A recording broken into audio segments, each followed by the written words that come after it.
Je voyais ce qui pouvait m'arriver à moi comme une personne qui n'était pas instable mentalement. Je voyais tout ça, donc je devais carrément le quitter.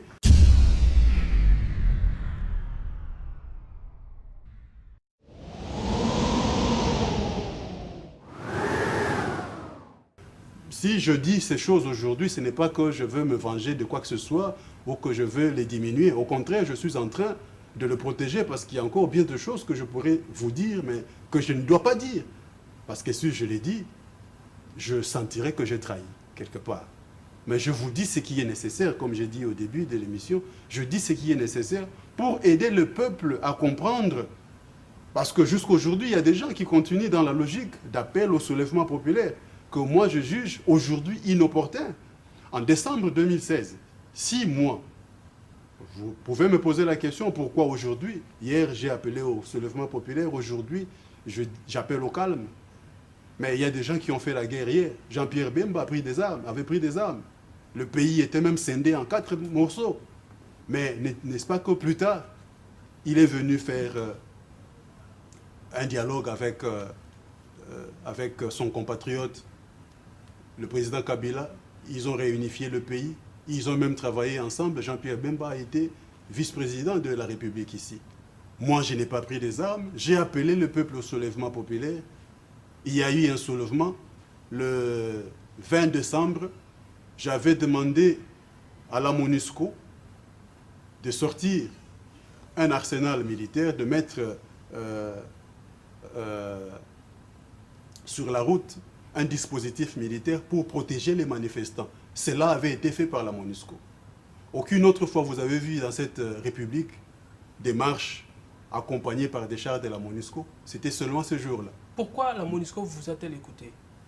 Parce que la MONUSCO se référait à la Constitution de la République. La MONUSCO est là d'abord pour soutenir le peuple, qui est le souverain primaire de ce pays. Moi, j'avais parlé au nom du peuple. J'ai demandé à la MONUSCO, pas de m'accompagner, moi, en tant qu'acteur politique, mais d'accompagner le peuple lorsque le peuple sortirait dans la rue pour demander le départ du président Kabila. Et j'avais fait cette demande parce que j'avais constaté qu'auparavant, à chaque fois que le peuple sortait, il y avait une répression violente et le peuple mourait. Cette fois-là, je pensais que si la communauté internationale était sur les terrains, ça allait quand même intimider les forces de la police qui avaient la manie de tirer sur la population. Et on a bien vu ce jour-là, il n'y avait pas autant de morts grâce à ces dispositifs militaires déployés par la MONUSCO. Mais ce qui avait fait échouer le plan du peuple, c'était la confiance que ce même peuple avait investie dans la personne, paix à son âme. Je ne sais pas s'il est vraiment en paix, là où il est parti, M. Etienne Tshisekedi. Le peuple avait investi un capital de confiance énorme en lui. Et lorsqu'il a appelé le peuple à la retenue, il a appelé le peuple à manifester, à résister pacifiquement. Le peuple n'a pas compris. Résistance pacifique, ça veut dire quoi? C'est-à-dire, on vous tire dessus, vous acceptez de prendre la balle et de mourir en paix. Le peuple a reculé. Et voilà, le glissement est arrivé. L'accord de la Cinco est arrivé. Le glissement est allé. Pendant tout ce temps, moi j'étais hostile à cette idée. Jusqu'au mois de mars. Au mois de mars, j'ai fini par capituler. J'ai publié un communiqué dans lequel j'ai dit « Nous nous inclinons parce que nous considérons ce dépassement de délai comme un coup d'État constitutionnel perpétré par M. Joseph Kabila. Mais maintenant, nous nous mettons dans cette logique d'un coup d'État perpétré dans un pays. Nous sommes dans l'espace politique, nous ne voulons pas rester en marge. Le président Kabila, vous avez réussi votre coup d'État, maintenant vous devez réorganiser l'espace politique, afin que même ceux qui ne vous ont pas accompagné dans ce coup d'État se retrouvent dans les institutions pour que nous organisions la transition. Parce que jusqu'à présent, oui, la transition, la période de transition pour laquelle nous avons battu campagne avec l'honorable Mwanda Semi à Matadi Boma Mwanda n'a pas encore commencé. Nous sommes là dans des tergiversations. Or, si on avait commencé la transition en 2015, comme nous l'avions souhaité. Et on avait proposé une transition de 3 ans. Moi, je maintiens cette idée parce que, en tant qu'expert en politique et en diplomatie, c'est ce que je conseillais à mon ancien chef, qui malheureusement est devenu malade. Il ne peut plus porter ce même message parce qu'il est dans la confusion aujourd'hui. Je reviens à ce message. Je dis au peuple congolais, tant que nous refusons une transition bien déterminée et une transition régie par une constitution transitionnelle, nous continuerons à tourner en rond et on risque de perdre comme ça 5 ans parce que nous en avons déjà perdu maintenant. Vous voulez dire qu'au lieu d'aller aux élections en décembre 2018, il faudrait organiser à nouveau une transition à votre goût? Vous avez compris. J'étais sûr que vous alliez comprendre. Écoutez, en 2015, la CENI avait publié un calendrier électoral. La CENI avait même fait un appel à candidature. Des gens sont allés, ils ont payé même de l'argent, espérant qu'à la fin de cette année 2015, je ne parle pas de 2016, il allait se tenir des élections locales, provinciales et municipales. Est-ce que ces élections ont eu lieu? Qu'est-ce qui vous fait croire qu'aujourd'hui, puisqu'il y a un calendrier électoral et que la CENI prétend avoir fait avec succès les enrôlements, que les élections vont bel et bien se tenir à la fin de cette année? Mais tout le monde affiche sa volonté d'aller aux élections. Le pouvoir, la majorité comme l'opposition, tout le monde veut des élections apparemment. Ne nous voilons pas la face. Tout le monde ne veut pas des élections. Il y a des gens qui boycottent encore ces élections. L'opposition politique, ce n'est pas seulement les partis ténors que vous connaissez du parti, quand vous citez l'UDPS de Félix Tshisekedi. L'UDPS qui vient d'élire son président, Félix Tshisekedi. Non, mais il y a Moïse Katumbi, un des grands leaders de l'opposition, entre guillemets, qui s'est organisé en Afrique du Sud également. Il y a plusieurs autres partis politiques de l'opposition. Je vais citer Congo Pax, par exemple, de Madame Thérèse Landou, qui est un grand parti. C'est ce parti-là qui avait fait élire l'honorable Mwanda Semi. Oui. Pour ce parti, il n'y aura pas d'élection dans ce pays tant que M. Kabila sera au pouvoir. Oui, mais en tout cas, ceux qui sont considérés comme des principaux partis d'opposition actuellement, ils veulent aller aux élections. Mais, là, il ne faut pas dire tous les partis. Quelques partis. Mais des grands. Mais la grandeur d'un parti politique ne leur donne pas nécessairement la victoire aux élections. Parce que ce qui fait gagner les élections, c'est le nombre d'électeurs. Et la voix d'un chef d'un parti politique et la voix de la dernière personne là qui ouvre la porte ont la même valeur. Mais est-ce que vous n'estimez pas que quand la majorité au pouvoir dit qu'elle veut aller aux élections, de l'autre côté, on voit les adversaires politiques, ceux de l'opposition, s'organiser? J'ai parlé tantôt du UDPS qui vient d'élire son président, Félix Tshisekedi, Moïse Katumbi qui a rassemblé également ses partisans en Afrique du Sud qui l'ont plébiscité comme candidat président de la République. Donc quand il y a le pouvoir qui parle des élections, l'opposition qui parle des élections, les deux camps veulent aller aux élections et vous vous dites qu'il faut réorganiser une transition. Absolument, parce que en 2015, comme je dis tout à l'heure, c'était pareil. Il arrivera un moment où la CENI parlera des impondérables. Il arrivera ce moment-là. En tant que politicien visionnaire, analyste politique, nous voyons des choses à venir avant que ces choses-là n'arrivent. La CENI parlera des impondérables. Aujourd'hui, la CENI a publié, où la CENI se vante d'avoir enrôler 45 millions d'électeurs. Mais sur les terrains, nous qui sommes sur les terrains, nous nous rendons compte que cela n'est pas vrai. Parce que parmi les enrôlés, il y en a qui ont 5 cartes d'électeurs, qui se sont fait enrôler dans plusieurs centres différents. Donc, logiquement, il faut diviser le nombre qu'avance la CENI par 5, voire par 6. Il se pourrait qu'il n'ait enrôlé que 10 millions d'électeurs, ou même moins. Dans ce cas-là, dans un pays où nous avons 80 millions d'habitants, comment pouvez-vous vous permettre d'aller aux élections avec moins de 10% de cette population? Ce ne seraient pas des élections valables. J'estime que l'enrôlement doit être refait. et en tant qu'ancien fonctionnaire des Nations Unies, ce que j'ai fait au Kosovo. Au Kosovo, j'étais responsable des enregistrements des habitants habituels du Kosovo. On ne les appelait pas des citoyens du Kosovo, mais on les appelait des habitants habituels du Kosovo. Nous avons organisé les enregistrements, donc les recensements. J'étais responsable de toute une province pour le recensement de la population. Et j'ai participé pour l'organisation des élections au Kosovo. Partant de mon expérience, je sais et je peux orienter le pays autrement. Dans tous les pays responsables du monde, lorsqu'il faut organiser les élections, on ne donne pas à la commission nationale, à la commission électorale, le rôle d'aller enregistrer les gens. Parce que l'enregistrement des citoyens, c'est quelque chose de permanent, qui relève de la compétence du ministère de l'Intérieur. Aux États-Unis, on appelle ce bureau-là le Census Office. C'est quelque chose de permanent. Les enfants qui naissent aujourd'hui doivent être enregistrés immédiatement. Mais on dit que ça va arriver. Attendez. On fait un enregistrement juste des électeurs avant d'identifier toute la population. Attendez.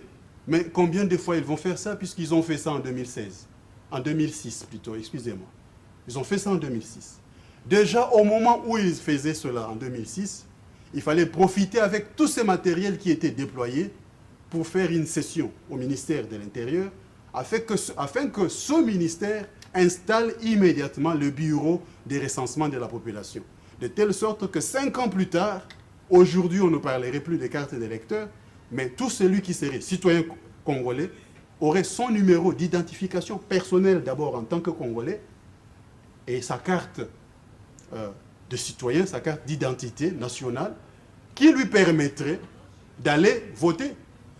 Arrivé au centre de vote, il montrerait sa carte d'électeur. Et le fichier électoral, ce n'est pas la CENI qui prépare le fichier électoral. Le ministère de l'Intérieur vous dira, à la date des élections, lesquels de ces citoyens auront atteint l'âge de 18 ans révolu et qui auront le droit de voter. Je pense que nous avons encore la possibilité de mieux faire les choses.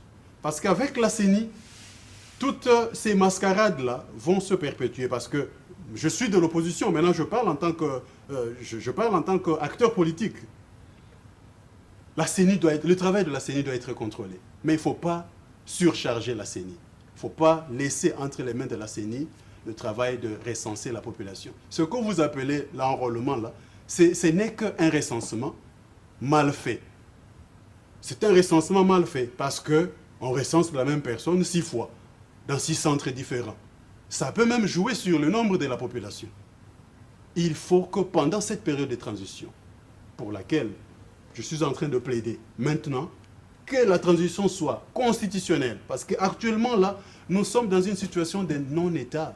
L'État congolais n'existe plus parce que la transition du 18 février 2006 a été renversée, pas seulement par M. Kabila lui-même, mais par toute la classe politique congolaise, sauf les quelques partis qui n'ont pas participé à cela. Donc le rassemblement, le AR, la dynamique de l'opposition, que vous citiez Félix Tshisekedi, Moïse Katumbi et consorts, ils ont accompagné le coup d'État du président Kabila. C'est pourquoi nous, qui n'avons pas consenti pour ce dépassement de délai, nous voyons maintenant devant un fait accompli, nous demandons au président Kabila de mieux faire les choses. Puisqu'il a réussi son coup d'État, il doit maintenant réorganiser l'espace politique. Le pays ne doit pas être régi par un pseudo-accord de la CENCO ou du Kantchachi pendant cette période de la transition. Le pays doit être régi par une constitution. Comme il est un fait établi que le président Kabila ne sera plus candidat pour un 3e mandat, qu'il nous organise cette transition, mais que la transition soit constitutionnelle. Nous avons besoin d'une constitution de la transition. À l'issue de cette transition, les élections vont se tenir. Et pendant cette période de transition, le peuple congolais, je m'adresse directement au président Kabila, faites au moins ceci pour le peuple congolais. Donnez au peuple congolais une carte d'identité nationale avant de quitter le pouvoir. Voilà. Organisez-nous un recensement de la population et à la fin, de ces 3 ans pour lesquels je plaide, nous allons organiser les élections. On peut considérer l'année 2018 comme la première année, si on peut commencer déjà cette fois-ci. Donc le président Kabila doit dissoudre l'Assemblée nationale et toutes les assemblées provinciales qui sont déjà en dépassement de délai. Et pendant la transition, on peut, par consensus politique, réorganiser ces institutions-là. Parce que j'estime qu'il y a des députés qui ne méritent même plus d'être à l'Assemblée nationale.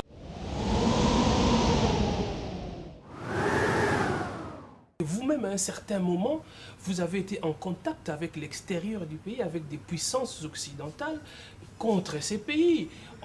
Il y a des gens qui vous ont consulté, ou vous avez consulté certaines puissances étrangères pour finalement mettre en place quel genre de pouvoir ici au pays. Bon, si les gens pensent que j'ai été en contact pour déstabiliser le pays, là, ils ont tort. Mais en tant que politicien, vous ne pouvez pas ne pas être en contact avec des politiciens des autres partis, puisqu'il existe une diplomatie entre les partis politiques. Moi, en tant que politicien, séparatiste, je suis foncièrement séparatiste. Je plaide pour la balkanisation pacifique et concertée entre les divers peuples de la République démocratique du Congo comme moyen de mettre fin au génocide continuel qui est en train de se perpétrer à l'est de la RDC. C'est pourquoi vous avez consulté le roi de Belge pour balkaniser ce pays? Ce n'est pas le roi de Belge qui devra balkaniser la RDC.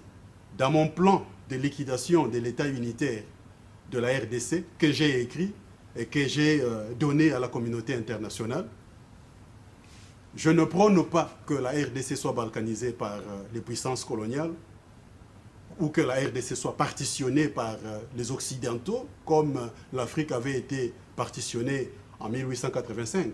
Cette fois-ci, ça doit être entièrement la responsabilité des Africains eux-mêmes. Ça doit être la responsabilité des Congolais. Mais bien sûr, avec l'accompagnement de la communauté internationale. Parce que vous le savez, vous êtes un homme instruit, vous savez que l'espace que nous appelons la RDC aujourd'hui, en 1885, n'était pas un seul État. C'était la terre qui appartenait à plusieurs entités politiques qui étaient des États complètement autonomes et indépendants les uns des autres. Et ces États, je peux citer le royaume Kuba, le royaume, plutôt l'empire Kuba, l'empire Lunda, l'empire Luba et une portion du royaume Congo. Il y avait même des royaumes des Mwami, là, au Kivu. À l'Équateur et en province orientale, il n'y avait pas d'empire, il n'y avait pas de royaume, mais il y avait des villages autonomes. Mais cette partie qui n'avait pas été partitionnée par les Occidentaux était laissée comme une réserve mondiale pour la communauté internationale. C'est ce qui explique qu'aujourd'hui, lorsque les anglo-saxons trouvent que la Belgique a trop profité de cette terre qu'on avait accordée en cession au roi de Belge en 1885 et que cette terre maintenant doit profiter à toute la communauté internationale. Lorsque les multinationales de ces deux pays commencent à se faire la guerre, cette guerre-là ne se passe pas en Europe. Ça se passe sur les terrains, là où il y a des minéraux. Et qui paye le prix? C'est la population congolaise, qui ne comprend pas que des gens de l'extérieur sont venus se battre sur son sol pour les minéraux qu'il y a dans le sous-sol. C'est pourquoi il faut chaque fois faire des guerres qui causent les déplacements des populations afin que les villages soient transformés en sites d'extraction des minéraux. Mais il faut mettre fin à cela. Pourquoi nous ne pouvons pas transformer ces espaces-là? Comme en Afrique du Sud, il y a des mines d'or, il y a des mines de diamants. Mais vous n'entendez jamais qu'il y a une guerre des Occidentaux là-bas pour l'extraction des minéraux.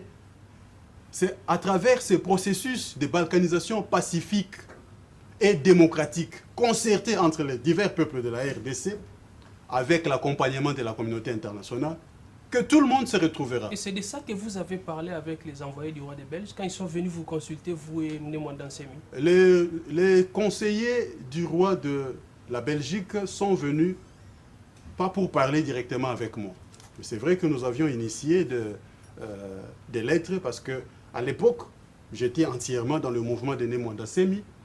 À l'époque, il était question de militer pour l'indépendance du Congo central.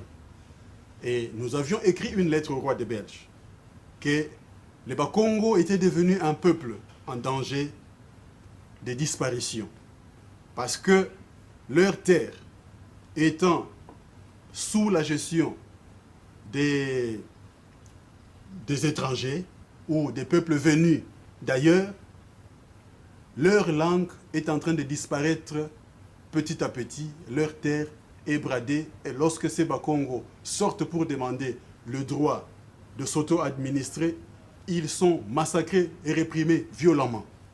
Nous demandons l'intervention de la communauté internationale afin de préserver ce peuple historique dont la souveraineté avait déjà été reconnue avant même que la Belgique ne fût un État. Parce que la Belgique, vous savez, n'a été créée qu'en 1830, alors que lorsqu'on parle du peuple Congo, vous voyez déjà en 1482, Diego Cao même était étonné de trouver un royaume si bien organisé qui datait déjà de plus d'un siècle d'existence. C'était dans ce sens-là que le roi de la Belgique nous avait envoyé des émissaires. C'était l'actuel ou son père? L'actuel. Nous a envoyé ses émissaires pour avoir un entretien, pour s'entretenir avec Nemwanda Semi, afin qu'on sache comment on peut orienter certaines choses. Et ces rencontres étaient en cachette ou officielles? Ces gens sont venus, je suis navré de connus vous dire, des autorités? Mais non, mais écoutez, quand les gens traversent les frontières, chacun montre son passeport, non? Aux frontières avant d'entrer dans le pays. Ces gens qui étaient venus étaient des diplomates. Et ils nous ont visités à la résidence de Nemwanda Semi. J'étais avec eux. Il ne faut pas parler d'un complot, parce qu'un complot, c'est lorsqu'on fait quelque chose contre vous sans que vous le sachiez. Ici, je suis en train de parler que nous militons. Et dans ce cadre de militantisme, nous avons le droit, par exemple, moi en tant que parti séparatiste, j'ai le droit d'établir un contact avec un autre parti séparatiste en Belgique, par exemple. Mais le problème, c'est que quand les diplomates viennent comme ça, qu'est-ce qu'ils disent comme objet de leur mission aux autorités congolaises qui les accueillent ici? Ils peuvent cacher l'objet de leur visite. Ça, là n'est pas ma préoccupation. Vous n'allez pas nous interdire d'avoir des relations diplomatiques avec d'autres partis, que ce soit de la Belgique, de l'Écosse, ou du Catalan, ou même des Biafra au Nigeria. Oui, mais vous avez abouti finalement à quoi avec vos partenaires belges quand ils sont venus vous voir? Bon, je ne suis pas là pour... les choses de la diplomatie, ça ne se dévoile pas comme ça à la télévision. Mais si les autorités du pays sont intéressées à connaître certaines choses, bon, ce que je dois leur dire, je pourrais leur dire. Voilà. On va chuter dans cette émission, mais on ne va pas conclure cette émission sans parler de votre parti que vous avez créé. Vous avez créé les syndicats, c'est un Congo. Pourquoi vous voulez toujours rester dans les girons du Congo central? C'est un parti provincial ou c'est un parti à vocation nationale finalement? Vous savez, en Israël, j'ai retenu 2 noms de partis politiques en Israël. On peut aller même en Espagne. En Espagne, il y a le Podemos. Quelqu'un est espagnol, il a créé un parti politique, il l'appelle Podemos. En espagnol, je parle espagnol couramment, Podemos, ça signifie « nous pouvons », ce qui était le slogan de Barack Obama. « Yes, we can », nous pouvons, c'est ça en espagnol, Podemos. Vous allez lui demander pourquoi il a nommé son parti Podemos. En Israël, il y a un parti qui s'appelle Kadima, ça signifie le changement. Un autre s'appelle Likoud. Mais Kadima, c'est le nom. C'est un nom ici chez nous. Il y a des personnes qui s'appellent Kadima. Oui. Est-ce que nous devons dire maintenant si quelqu'un s'appelle Kadima, il a nécessairement un lien avec le parti Kadima en Israël? Mais pourquoi vous ne donneriez pas ça un nom qui donne un caractère national? Attendez, je vais en arriver là. Lorsque nous disons syndicat, c'est tiré de la phrase Congo Singadikanda. Congo, c'est la corde de la famille. Ce que vous devez comprendre à travers cette phrase, c'est le rêve irrédentiste du peuple Congo, qui n'est pas un rêve exclusif de Bakongo. Les Lunda entretiennent le même rêve. Mais si du côté de Lunda, il n'y a pas encore quelqu'un qui est sorti, mais que cette personne-là est sortie parmi le peuple Congo, mais la cause que nous défendons ici, c'est une cause panafricaine. Parce que les frontières qui existent en Afrique, entre les différents États tels que nous les connaissons aujourd'hui, ne sont pas des frontières décidées par les Africains eux-mêmes. Nous devons faire disparaître ces frontières. Je sais que je réponds à la question concernant le nom. Donc, dans ce nom, le rêve irrédentiste du peuple africain. Mais je ne peux pas, pour donner un nom à mon parti, prendre toutes les langues de l'Afrique. Mais quand vous appelez la langue qui m'est beaucoup plus proche, c'est d'abord ma langue. Mais ce mot syndicat, vous pouvez le traduire en toutes les langues. Vous pouvez le traduire en swahili, parce que ce mot-là implique l'impulsion que nous voulons donner au parti. Ce mot-là sous-entend l'invitation que nous donnons à tous les divers peuples de la RDC pour que nous nous mettions ensemble afin que nous fassions pression à la communauté internationale qui doit nous accompagner. Voilà, on va terminer. Pour changer la constitution unitariste de la RDC en une constitution fédéraliste qui permettra à cet espace d'exister comme une confédération de plusieurs républiques, dont la République du Katanga, la République du Grand Kasaï, ou même la République du Sankuru, si vous voulez, la République du Kwilu, la République du Congo central, la République de Boyoma et même de Mongala, afin que progressivement ces républiques-là dissolvent la confédération, tel était le cas en Yougoslavie ou en URSS. Dites-nous, est-ce que vous avez des relations avec Syndicat Dokolo? Syndicat Dokolo, qui est aussi de la même province que vous. Syndicat Dokolo, c'est un Congolais que j'ai découvert dans les réseaux sociaux, comme beaucoup d'entre vous. Je l'ai découvert dans les réseaux sociaux. Le nom de votre parti n'a rien à voir avec... Le nom de notre parti politique n'a rien à voir avec le fait qu'il s'appelle aussi Syndicat Dokolo. C'est comme je vous ai dit, il y a des partis en Israël qui s'appellent Kadima et il y a des gens qui s'appellent Kadima en RDC qui n'ont rien à voir avec ces partis politiques. Mais il est le bienvenu si l'idéologie de notre parti l'intéresse et il est congolais comme tous les autres Congolais. C'est un appel que vous lancez. Ce n'est pas un appel parce que je ne veux pas qu'à travers ma réponse soit perçue une sorte de rejet. Je ne rejette personne. C'est un parti national pour tous les Congolais. Si c'est un appel, alors ce n'est pas un appel seulement à Syndicat Dokolo. C'est aussi un appel à papa Gabriel Kyungu Wakumwanza, qui est séparatiste, qui peut nous contacter pour voir comment nous, ensemble, en tant que des séparatistes, nous pouvons emmener la balkanisation de la RDC sans passer par des guerres inutiles qui font gaspiller les vies humaines en Afrique. Merci beaucoup, James Nzinga Nkembo, président du parti politique Syndicat, mais aussi un ancien collaborateur de Némanda.